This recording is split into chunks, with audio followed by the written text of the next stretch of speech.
Shalom. आइए हम सब प्रार्थना करते हैं। दयालु प्रेमी पिता, हम धन्यवाद करते हैं प्रभु। आपकी स्तुति आराधना करते हैं, आपको प्रशंसा, सारी स्तुति की प्रशंसा के योग्य आप ही हो प्रभु। सारा आदर महिमा आप ही को देते हैं प्रभु। आपका नाम ऊंचा उठाते हैं प्रभु। आप ही हमारे अल्फा ओमेगा हो प्रभु।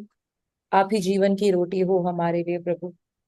प्रभु आपका नाम हमेशा सदा सर्वदा ऊपर उठाते रहे हम प्रभु। ऐसी शक्ति दे प्रभु। हमें क्षमा कर, हमने जो भी कार्य किए हैं प्रभु, जो आपको दुखाया है या फिर किसी भी व्यक्ति को दुखाया है प्रभु, उस पाप को प्रभु हमारे और आपके बीच में जैसे बाधा न हो प्रभु, ऐसी शक्ति दे कि आपके लहू से आप शुद्ध कर दे हमें, और हमें आपकी ओर मन फिराने की शक्ति दे दे प्रभु। हम चाहते हैं प्रभु कि इस समय हम सब जो यहाँ पर जुड़े हैं, जो जुड़ेंगे और जो बाद में ऑनलाइन भी यूट्यूब पर देखेंगे प्रभु, उन सबको आपके लहू से ढक दे प्रभु। प्रभु आपका वचनों का ज्ञान जो आपने शेखर दादू पर भरा हुआ है प्रभु, के अंदर भरा हुआ है प्रभु, वो हर रोज हमारे साथ वो बांटते हैं प्रभु। प्रभु आपका वचन कहता है प्रभु कि आपका ज्ञान आप किसको सिखाएंगे और किसको समाचार का अर्थ समझाएंगे प्रभु। हम यहाँ पर है कि हम आपके ज्ञान को सीखना चाहते हैं, आपका समाचार का अर्थ समझना चाहते हैं प्रभु। आज्ञा पर आज्ञा और नियम पर नियम प्रभु, थोड़ा यहाँ थोड़ा वहाँ, हर वो चीज हम समझकर आपका विश्राम पाना चाहते हैं प्रभु। और सिर्फ हमारे जीवन में नहीं प्रभु, पर हमारे शब्दों द्वारा, हमारे का चाल चलन द्वारा प्रभु, हम ये दूसरों को भी बांट पाए आपका विश्राम। ऐसे हमें शक्ति दे, बुद्धि दे, ज्ञान दे प्रभु। आज जो भी आपने शेखर दादू के हृदय पर रखा है प्रभु, उनको आपके लहू से ढक दे प्रभु। उनके वचनों से प्रभु हम सब तृप्त हो जाए प्रभु, जो आप उनके मुख से बोलने वाले हैं प्रभु। और हमको समझ आए प्रभु कि हम आप क्या बात करना चाहते हैं हमारे जीवन में। कौन सा वो वचन है जो हमारे जीवन में हम कार्यरत कर अब करवाना चाहते हैं प्रभु। हमारे आत्मिक आंखों को, आत्मिक खानों को आप खोल दे प्रभु। और वो वचन प्रभु शैतान चुरा ना पाए, ऐसी शक्ति दे प्रभु। उपजाऊ जमीन जैसे बना हमें प्रभु, ताकि आपका वचन जब पढ़े अंदर प्रभु, वो एक फलवंत पेड़ की तरह बढ़ा सा बन जाए, और ऐसे और लोग आए हम प्रभु हमारे पास, जहां पर हम उनको वचन बांटकर आपका विश्राम दे सके प्रभु। हम धन्यवाद करते हैं कि आपने आपने ये मौका दिया। आपने शेखर दादू को प्रभु सही सही सलामत हम गुड हेल्थ में रखने के लिए हम धन्यवाद करते हैं प्रभु। उन पर आपका हाथ हमेशा बना रहे, उनके परिवार पर आपका हाथ हमेशा बना रहे प्रभु। और सारे परिवार जो यहाँ जुड़े हैं प्रभु, सब पर आपका अनुग्रह और आपकी प्रसन्नता हमेशा बनी रहे प्रभु। ये पूरे पूरे बाइबल स्टडी को आपके हवाले करते हैं, आपके इच्छा अनुसार चला प्रभु। धन्यवाद करते हैं कि आपने हमें यहाँ पर आने का और सुनने का, आपका वचन सुनने का मौका दिया। ये प्रार्थना हम प्रभु यीशु मसीह नाजरीन के नाम में करते हैं। आमीन। आमीन। आमीन। आमीन। So God bless you Fan ji for your precious prayer. और एक बार फिर से आज के अध्ययन में मैं सभी भाई बहनों का, छोटे बड़े सबका स्वागत करता हूँ। आज का ये अध्ययन विशेष जगह रखता है, जो हमने आरंभ किया था बीते दिनों में। हमारे प्रभु यीशु मसीह का दूल्हे के रूप में अपनी दुल्हन को जो लव लेटर उसने लिखा, अपने आने के पहले जो चितौनियां उसने दी, उसका कंक्लूजन है आज, लास्ट, आखिरी अंतिम पत्र का आखिरी भाग। और इसलिए इसको बहुत ध्यान से समझने और दूसरों को भी समझाने बताने का हमारे लिए अवसर है। तो हम धन्यवाद करते हैं परमेश्वर पिता का उसकी उपस्थिति के लिए, कि उसने हमें यह अवसर दिया है कि उनकी अपने प्रभु की बातों को ठीक ठीक समझें, जो उसने हमारे लिए अपने आने के पहले अपने लोगों के लिए चेतावनी के रूप में दिया है। सो हम लोग शुरू करेंगे। Read it Fan ji. Yes.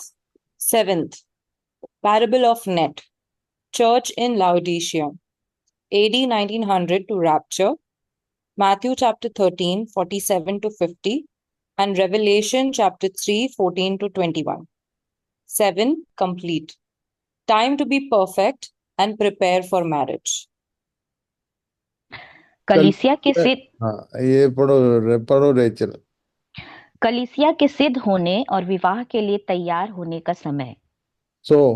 ये विवाह के लिए तैयारी का मतलब ये होता है कि जो कुछ भी नहाना धोना उपटन दुल्हन को किया जाता है, उसके बाद फाइनली उसको ड्रेस पहनाया जाता है। इस पर हम लोग वहां तक पहुंचने का प्रयास करेंगे कि आखिर हमारे प्रभु ने इन सब बातों के विषय में पहले से क्या क्या चेतावनी दी हैं। तो अंतिम भाग में हम लोग एंटर करेंगे और मत्ती 13 के उस 46 पद तक हम लोगों ने कल तक देखा, और आज हम लोग उसके आगे अंतिम जो पैराबल है उस पर ध्यान करेंगे।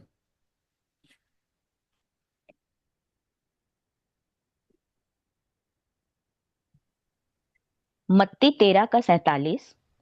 फिर स्वर्ग का राज्य उस बड़े जाल के समान है जो समुद्र में डाला गया और हर प्रकार की मछलियों को समेट लाया। Matthew chapter 13, verse 47.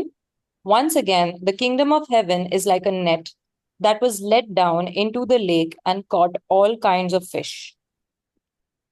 Yes. मत्ती मत्ती 13 का 48।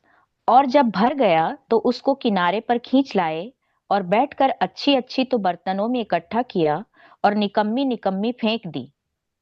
Matthew chapter 13, verse 48. When it was full, the fishermen pulled it up on the shore. Then they sat down and collected the good fish in baskets, but threw the bad away.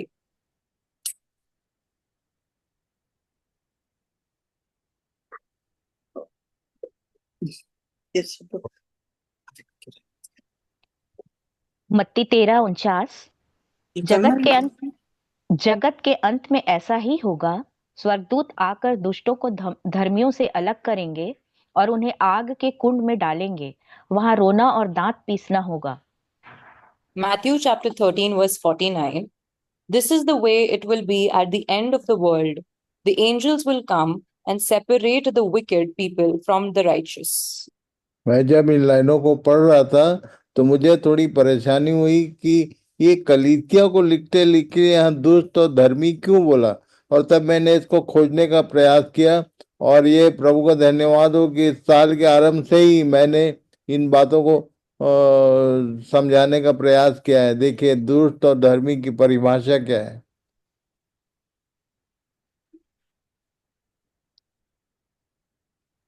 Wicked and righteous people in the church. कलीसिया में धर्मी और दुष्ट।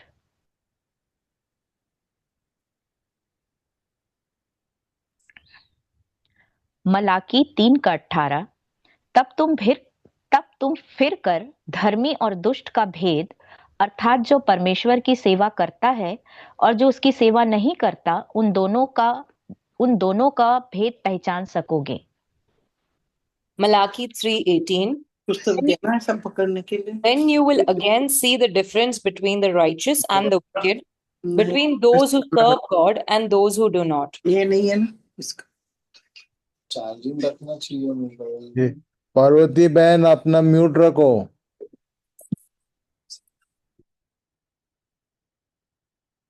हाँ फिर से पढ़ना बहन जी। Malachi chapter 3, verse 18. Then you will again see the difference between the righteous and the wicked, between those who serve God and those who do not. तो ये धर्मी और दुष्ट बोलने से एक ही बात है कि जो परमेश्वर की सेवा करते हैं और जो नहीं करते। तो इसका मतलब जो पास्टर्स है वो धर्मी और जो पास्टर नहीं है वो अधर्मी, ऐसा नहीं है। इसका मतलब जो है साल के शुरू से मैंने समझाना शुरू किया कि जिसको जितना प्रभु ने दिया उस अपने समय निकालकर अपने लिए आपको प्रभु की राज की सेवा में इन्वॉल्व करें। हो सकता है कि आप केवल प्रार्थना करने वाले हो। यदि आपको प्रार्थना करने का वरदान है तो आप केवल प्रार्थना करिए। तो रोमी 12 अध्याय के 3 पद से आगे घर में जाके पढ़ लेना कि केवल पास्टर लोग ही धर्मी नहीं, वहां पर और भी सेवाओं का वर्णन है। उसको जरूर पढ़िए घर जाके। मैंने यहाँ मेंशन नहीं किया पर प्रभु बोल रहा है कि इस बात को जरूर बता दे। रोमी 12:3 से आगे पढ़ लेना। पौलुस ने और भी कुछ सेवाओं को यदि हम किसी की सुधि लेते हैं, ये भी हमारी सेवा है, ये भी हमारे लिए धर्मी ठहरने का समय है, अवसर है। सो प्रभु सबकी सहायता करें, इन बातों को ठीक ठीक समझें और दूसरों को भी समझाएं।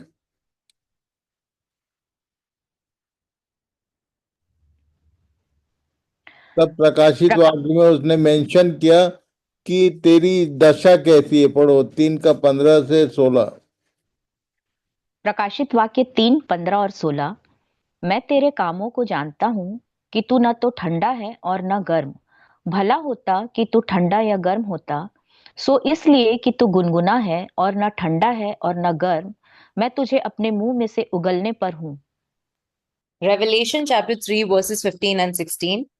I know your deeds, that you are neither cold nor hot. I wish you were either one or the other.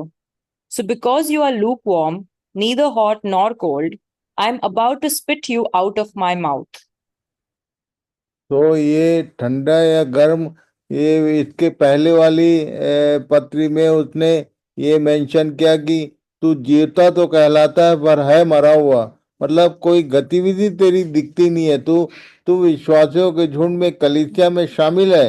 तू आता है, बैठता है, आराधना करता है, सब ठीक है, पर तेरा कोई सेवा का पार्ट नहीं दिखता है। और इसलिए ये ठंडा और गर्म के विषय को ठीक ठीक समझिए और दूसरों को भी बताए कि कोई ऐसा ना हो जिसको आए तो मुंह अपने मुंह से उगल दे।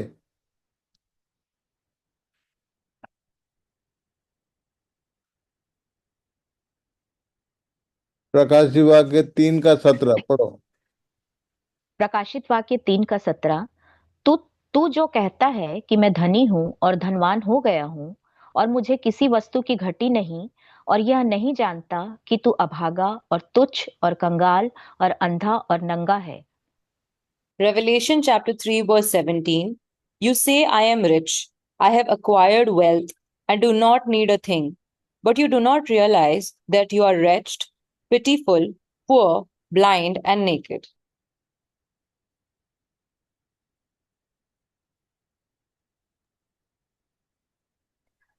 प्रकाशित वाक्य 3:18।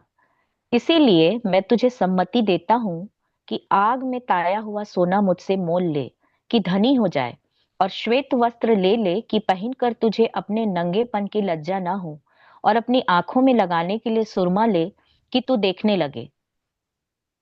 Revelation chapter 3, verse 18. I counsel thee to buy of me gold tried in the fire, that thou mayest be rich, and white raiment, that thou mayest be clothed, and that the shame of thy nakedness do not appear, and anoint thine eyes with eye salve, that thou mayest see. ये बोला कि ताया हुआ सोना मुझसे मोल ले और कि धनी हो जाए। तू जो कहता है कि मैं धनवान हूँ, मेरे पास कोई कमी नहीं, और तू है कंगाल, अंधा, नंगा, ये सब बोला। पर उसने एडवाइस किया कि इससे पहले कि मैं आऊं तू ये सब चीज लेके तैयार हो जा। पढ़िए। पहला कुरिन्थियों 1:4 और 5। मैं तुम्हारे विषय में अपने परमेश्वर का धन्यवाद सदा करता हूँ, इसलिए कि परमेश्वर का यह अनुग्रह तुम पर मसीह यीशु में हुआ, कि उसमें होकर तुम हर बात में अर्थात सारे वचन और सारे ज्ञान में धनी किए गए। 1 Corinthians chapter 1, 4 to 5. I thank my God always on your behalf for the grace of God which is given you by Jesus Christ, that in everything ye are enriched by him in all utterance and in all knowledge. जितने scholar जो जुड़े हैं उनके लिए मैं भी परमेश्वर पिता का धन्यवाद करता हूँ, इसलिए कि 2025 हमारे लिए अनुग्रह का वर्ष साबित हुआ, जिसमें हम उसकी बातों में धनी किए गए जा रहे हैं। अभी भी हर बात में अर्थात सारे वचन और सारे ज्ञान में धनी किए गए। ये वो धन है जिसको लेने के लिए वो चिता रहा था अपनी कलीसिया को। पढ़िए। यूहन्ना 9:40 और 41। जो फरीसी उसके साथ थे उन्होंने ये बातें सुनकर उससे कहा, क्या हम भी अंधे हैं? यीशु ने उनसे कहा, यदि तुम अंधे होते तो पापी न ठहरते, परंतु अब कहते हो कि हम देखते हैं, इसलिए तुम्हारा पाप बना रहता है। क्योंकि इनको जो कुछ देखना था वो दिख नहीं रहा था। आगे पढ़ो बहन जी। John chapter 9, 40 to 41. And some of the Pharisees which were with him heard these words and said unto him, Are we blind also? Jesus said unto them, If ye were blind, ye should have no sin. But now ye say, We see, therefore your sin remaineth. ये उन दिनों में जो यहूदियों में परमेश्वर की प्रजा में जो पदधारी लोग थे, आज भी जो हमारे चर्चेज में नए नियम के परमेश्वर की प्रजा के बीच में जो पदधारी लोग हैं, वो उनके विषय में ये बात लागू हो सकती है। ये आंखें रहते हुए भी अंधे की तरह काम कर रहे हैं सारे, इसलिए हमारे लिए ये अवसर है कि हम अंधे न ठहरें। क्या दिखाना चाह रहा था वो पढ़ो। यूहन्ना 4:35 से 38 तक। देखो मैं तुमसे कहता हूँ, अपनी आंखें उठाकर खेतों पर दृष्टि डालो कि वे कटनी के लिए पक चुके हैं, और काटने वाला मजदूरी पाता और अनंत जीवन के लिए फल बटोरता है, ताकि बोने वाला और काटने वाला दोनों मिलकर आनंद करें। क्योंकि इस पर यह कहावत ठीक बैठती है कि बोने वाला और है और काटने वाला और। मैंने तुम्हें वह खेत काटने के लिए भेजा जिसमें तुमने परिश्रम नहीं किया, औरों ने परिश्रम किया और तुम उनके परिश्रम के फल में भागी हुए।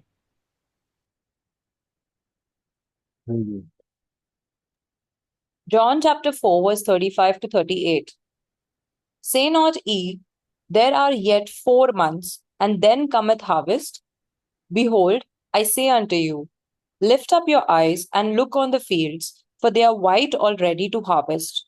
And he that reapeth receiveth wages, and gathereth fruit unto life eternal, that both he that soweth and he that reapeth may rejoice together.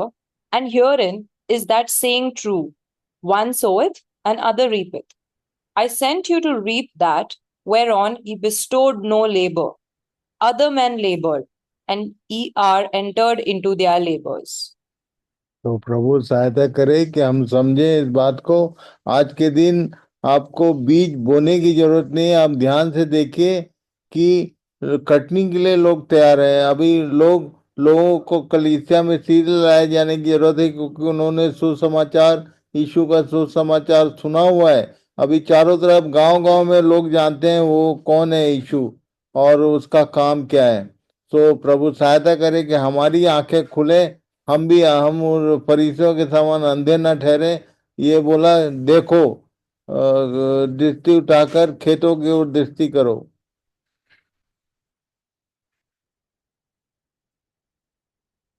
लूका 10:1 और 2। लूका 10:1 और 2।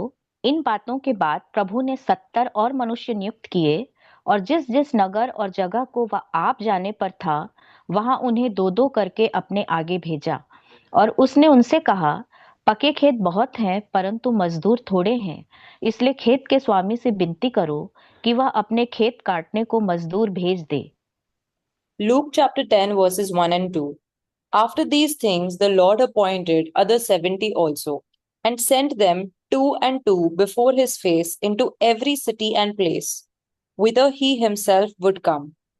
Therefore said he unto them, The harvest truly is great, but the laborers are few.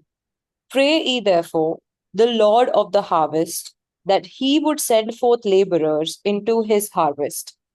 Specially जिनको प्रार्थना करने का जिम्मेदारी मिला है, वो प्रार्थना करें कि प्रभु अपने लिए मजदूर भेज दे, मजदूर तैयार करे। और खेत का स्वामी जो हमारा परमेश्वर पिता है, उससे विनती करो, बोला कि वो खेत काटने को मजदूर भेज दे। तो प्रभु सहायता करे। जितने प्रार्थना करने वाले लोग हैं, जितने भाई हैं, बहन हैं, बच्चे हैं, सब लोग मिलके प्रार्थना करें कि प्रभु अपने मजदूर भेज, ताकि ठीक से कटनी हो सके।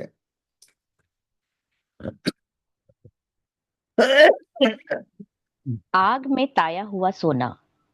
Gold refined in the fire. भजन संहिता 18:30। ईश्वर का मार्ग सच्चाई, यहोवा का वचन ताया हुआ है, वह अपने सब शरणागतों की ढाल है। Psalm 18, verse 30. As for God, his way is perfect. The word of the Lord is tried. He is a buckler to all those that trust in him. ये ताया हुआ सोना और कुछ नहीं, ये परमेश्वर का वचन ही है जो नीति वचन में लिखा है, यह भजन संहिता 12 अध्याय में लिखा है, 7 बार भट्टी में जैसे सोना तया जाता है, वैसे ही ये परमेश्वर का वचन है हमारे लिए। सो ये परमेश्वर का परफेक्ट वचन है, पर उसका सिद्ध वचन है, और उसकी बातें एक ताई हुई हैं। ये हमारे लिए सोना है, ये हमारे लिए धन है।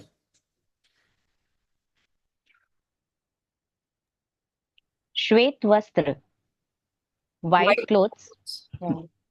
सॉरी ठीक। गलातियों 3:23 से 27 तक, पर विश्वास के आने से पहले व्यवस्था की अधीनता में हमारी रखवाली होती थी, और उस विश्वास के आने तक जो प्रकट होने वाला था, हम उसी के बंधन में रहे।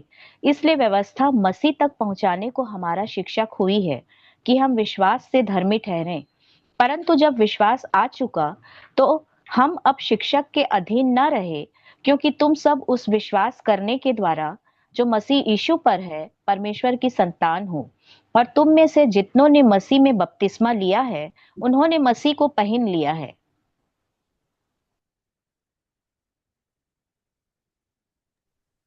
प्रकाशित वाक्य 16:15, देख मैं चोर की नाई आता हूँ, धन्य वह है जो जागता रहता है और अपने वस्त्र की चौकसी करता है, कि नंगा ना फिरे और लोग उसका नंगापन न देखें। तो बपतिस्मा में मसीह को हम धारण करते हैं का मतलब, जैसे हमको कोई देखता है तो हमारा तन नहीं दिखता, हमारा कपड़ा दिखता है, वैसे ही हमारे जीवनों में मसीह दिखना चाहिए। तो इसके विषय में चौक यहाँ लिखा है कि जो जो जागता रहता है वो धन्य है, अपने वस्त्र की चौकसी करता है, कि नंगा ना फिरे और लोग उसका नंगापन ना देखें। सो प्रभु हमारी सबकी सहायता करे। पढ़ो। आंखों में लगाने के लिए सुरमा, Salve to anoint your eyes. इफिसियों 1:17 और 18, कि हमारे प्रभु यीशु मसीह का परमेश्वर, जो महिमा का पिता है, तुम्हें अपनी पहचान में ज्ञान और प्रकाश का आत्मा दे, और तुम्हारे मन की आंखें ज्योतिर्मय हो, कि तुम जान लो कि उसके बुलाने से कैसी आशा होती है, और पवित्र लोगों में उसकी मिरास की महिमा का धन कैसा है। Ephesians chapter 1 verses 17 and 18. The God of our Lord Jesus Christ, the Father of glory, may give you the spirit of wisdom and of revelation in the knowledge of Him, having the eyes of your heart enlightened, that you may know what is the hope to which He has called you, what are the riches of His glorious inheritance in the saints. तो मन की आंखें ज्योतिर्मय हो, आंखों में लगाने के लिए सुरमा ले ले, ताकि तो अंधा ना पाया जाए, ये चिता रहा है वो। और पौलुस ने समझाया कि ये मन की आंखें ज्योतिर्मय होती कैसे हैं। तो परमेश्वर का आत्मा जो है उसके ये उसका एक पार्ट है कि ज्ञान और प्रकाश का आत्मा देता है वो, कि जिसके द्वारा हमारे मन की आंखें ज्योतिर्मय हो सके। प्रभु इन सब बातों की गहरी समझ सबको प्रदान करे, ये मेरी प्रार्थना है। प्रकाशित वाक्य 3:19, मैं जिन जिन से प्रीति रखता हूँ उन सब को उलाहना और ताड़ना देता हूँ, इसलिए सरगर्म हो और मन फिरा। Revelation chapter 3 verse 19. Those whom I love, I reprove and discipline, so be zealous and repent. Then he asked Peter 3 times, Do you love me more than these? Feed my lambs, tend my sheep, feed my sheep. मेरे तब मेमनों, यीशु ने पतरस से पूछा था कि तू ये सबसे बढ़कर मुझसे प्रेम रखता है। उसने 3 बार उसको पूछा और तीनों बार 3 बातें उसको चिता है। पढ़िए। पहली मेरे मेमनों को चरा, पहली बात, मेरे मेमनों को चरा। दूसरी बात, मेरी भेड़ों की रखवाली कर। फिर तीसरी बात बोला, मेरी भेड़ों को चरा। सो मेमना बोलने से हमारे घर, हमारे आसपास जो छोटे बच्चे हैं, जो जो बड़े नहीं है, मैच्योर नहीं है, उनको फीडिंग करना, परमेश्वर के राज्य की बातें उनको सिखाना, समझाना, ये पहला काम उसने बोला था पतरस से, मेरे मेमनों को चरा। और मेरी भेड़ों की, जो बड़े लोग हैं, उनकी उनको उनकी रखवाली कर, उनको उनकी देख रेख कर, क्योंकि शैतान के जाल फंदों में यही फंसते हैं। और तब जो भेड़े हैं, बड़े लोग हैं, उनको भी फीडिंग कर। तो मेमनों को फीडिंग करना, भेड़ों को फीडिंग करना और भेड़ों की रखवाली करना, ये तीन बातें, तीन काम है जो सबके लिए, जितने जो उसके फॉलोअर्स हैं, जो उसके पीछे चलने वाले लोग हैं, परमेश्वर का वचन बताता है कि इन्हीं सब बातों में जागरूक होने का, सरगर्म हो और मन फिरा बोलम। तो प्रभु सहायता करे कि हम अपनी अपनी जिम्मेदारियों को यहाँ पर समझें कि हमारे आसपास यदि बच्चे हैं तो उनको कैसे देखना, हमारे पास जो बड़े लोग हैं उनको उनके साथ क्या करना, ये सारा गाइडलाइन उसने दिया हुआ है।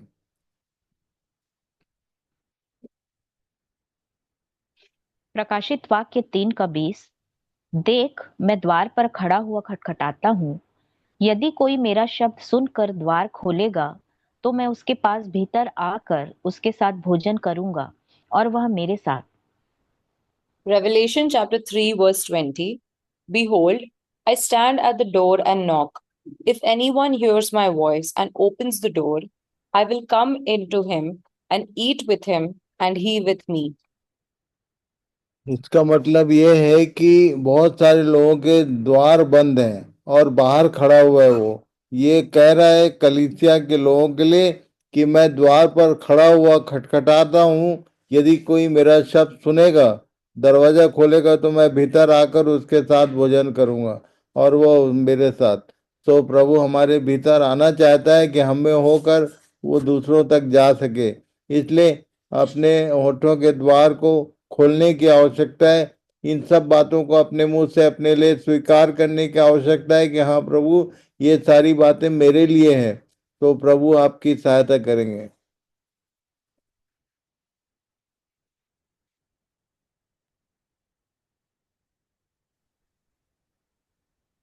प्रकाशित वाक्य 3:21 और 22।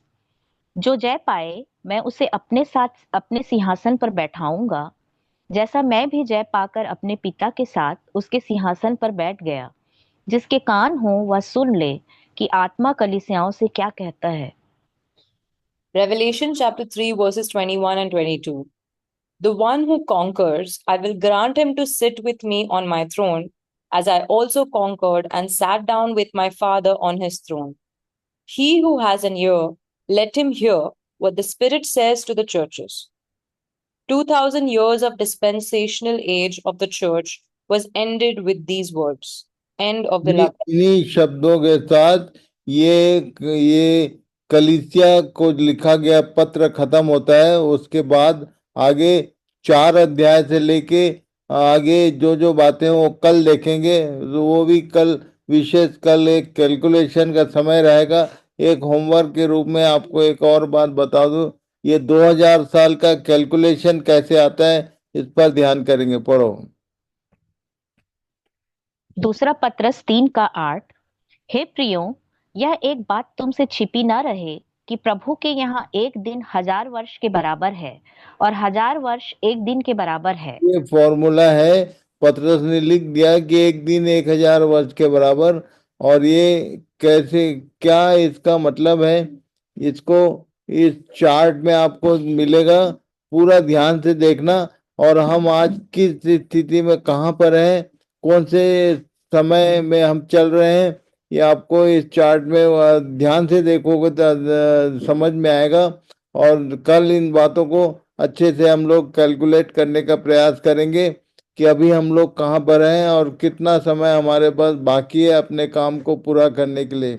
और इसलिए प्रभु इन सब बातों में सबकी सहायता करें।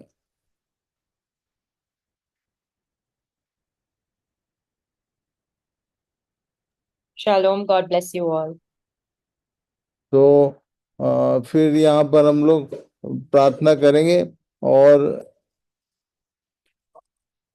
कल के दिन फिर से इसी समय पर मिलेंगे हम लोग।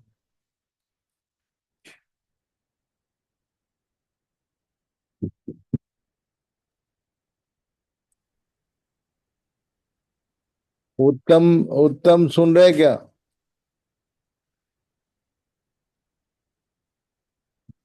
हाँ। चलो प्रार्थना करो, प्रार्थना के साथ आज का अध्ययन यही समाप्त करेंगे।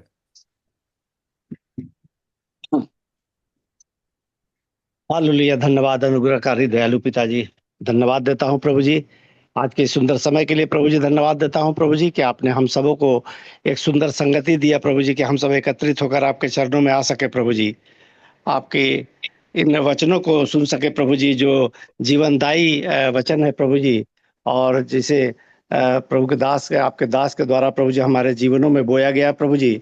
हम सब प्रभु जी इस योग्य नहीं थे प्रभु जी कि प्रभु जी हम आपके चेले कहलाए, लेकिन प्रभु जी आपने हम सबों को प्रभु जी अंधकार से ज्योति में लेकर आया प्रभु जी, और ज्योति का संतान ठहराया प्रभु जी। धन्यवाद देता हूँ प्रभु जी, ये जो वचन, जो जीवनदायी वचन है प्रभु जी, हम लोगों जब ग्रहण करते हैं प्रभु जी, हमारे जीवन में ये एक बीज के रूप में बोया जाता है प्रभु जी, और वो एक जीवनदायी फलवंत वृक्ष बनता है प्रभु जी, और अन्न के लिए प्रभु जी ये फलदायी वृक्ष कार्य करता है प्रभु जी। हमें होने दीजिए प्रभु जी कि हम सब प्रभु जी आपके इस बीज को प्रभु जी, जो हमारे बीच में बोया गया है प्रभु जी, इनका हम सब उपयोग करें प्रभु जी, और अन्न के जीवन में भी प्रभु जी इसी प्रकार से ये वचन आगे बढ़ने पाए प्रभु जी, ताकि आपका साम्राज्य प्रभु जी इस पृथ्वी पर बढ़ने पाए प्रभु जी। आप हम सबों से यही चाहते हैं प्रभु जी, और आपने पतरस से भी यही कहा प्रभु जी कि अपने लैम्प की फीडिंग करने के लिए, शिप को फीडिंग करने के लिए, और रखवाली करने के लिए शिप का प्रभु जी। और इस प्रकार से प्रभु जी हमारे आसपास में बहुत सारे ऐसे लोग हैं प्रभु जी जो अभी भी अनभिज्ञ हैं प्रभु जी, और जो इन वचनों से बहुत दूर है प्रभु जी। हमारी जिम्मेवारी प्रभु जी आपने फिक्स की है प्रभु जी, हर एक चेलों को प्रभु जी आपने ये जिम्मेदारी दी है प्रभु जी कि हम सब प्रभु जी आपके इस वचन को लेकर जाएं प्रभु जी, और जीवनदायी वचन को आगे बढ़ाएं प्रभु जी। धन्यवाद देता हूं प्रभु जी सुंदर वचन के लिए, जो हमारे जीवन के लिए कार्यकारी है प्रभु जी। प्रत्येक विश्वासी भाइयों प्रियजनों के लिए प्रभु जी, जो जुड़े हैं प्रभु जी, और जो नहीं जुड़ पाए हैं प्रभु जी, उनके लिए प्रार्थना करता हूं प्रभु जी कि आने वाले कल के दिन प्रभु जी और ज़्यादा से ज़्यादा लोग इन वचनों प्रभु के जीवनदायी वचन को सुनकर लाभ उठाने पाए प्रभु जी, और हमारे जीवन में और अन्य के जीवन में फलदायी होने पाए। इस समय में जब हम लोग एक दूसरे से अलग होते हैं प्रभु जी, आप हमारे साथ होइएगा। प्रभु के दास शेखर मामा को आपके हाथ में देता हूं प्रभु जी, उनके स्वास्थ्य के लिए कामना करता हूं प्रभु जी कि उन्हें आप और शक्ति दीजिए, सामर्थ दीजिए प्रभु जी, कि आपके जीवित वचन को प्रभु जी और जोर शोर के साथ हमारे साथ बांटते रहे प्रभु जी। धन्यवाद देता हूं इस समय में इस सारे वचन को और सारे प्रियजनों को प्रभु जी आपके हाथ में देते हुए इस प्रार्थना को प्रभु यीशु मसीह के नाम से मांग लेता हूँ, आमीन। आमीन। आमीन। सो प्रभु सबको आशीष दे। Thank you very much. शालोम। शालोम दादा। चलो। शालोम। शालोम शालोम। शालोम।